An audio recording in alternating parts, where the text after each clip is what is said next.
Hey, have you ever felt like you're stuck in a loop of caring only about yourself?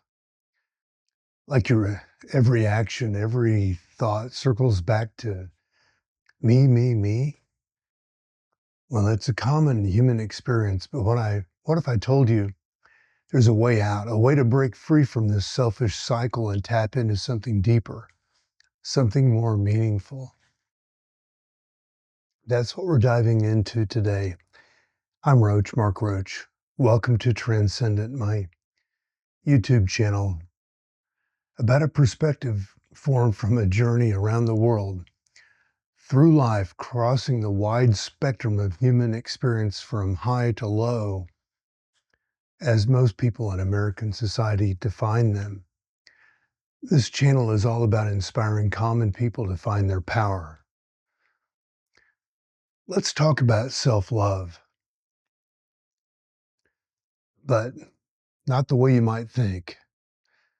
Self-love, in its traditional sense, is often about self-interest, self-esteem, and self-satisfaction. It's like a circle where everything points back to you, your comfort, your possessions, your achievements. But here's the thing. This kind of love can be limiting. It's like being in a room with no windows where everything you see is about you, but there's so much more out there. Now, when we talk about the emotional center awakening, we're moving into an area where self-love begins to transform. This isn't about hating yourself. It's about recognizing that there's more to you than just your ego, or what we might call the self. Emotional center awakening is when you start feeling your own nothingness, not in a negative way, but in a way that opens up space for something greater than yourself. Imagine a love, imagine love like a wheel. Self-love is when all the spokes lead back to the center, which is you. But what if those spokes could connect to something else, something outside of us? This is where the idea of loving beyond the self comes in. Loving others, nature, even the universe in a way that doesn't require anything in return.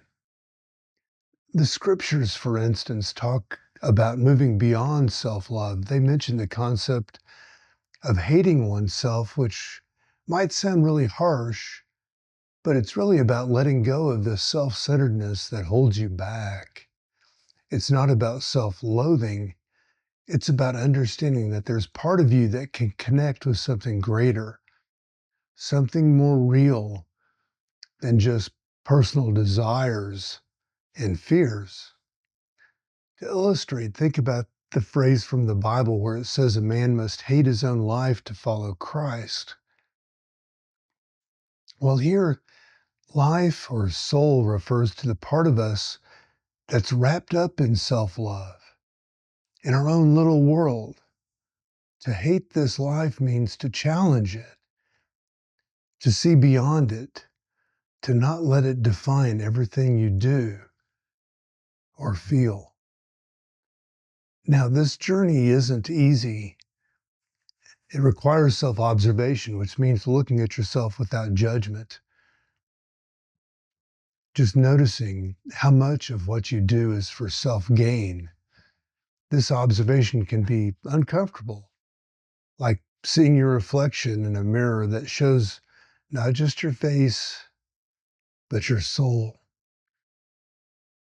But through this, you start to see patterns, the photographs of your typical behaviors, which can lead to a genuine dislike of these patterns.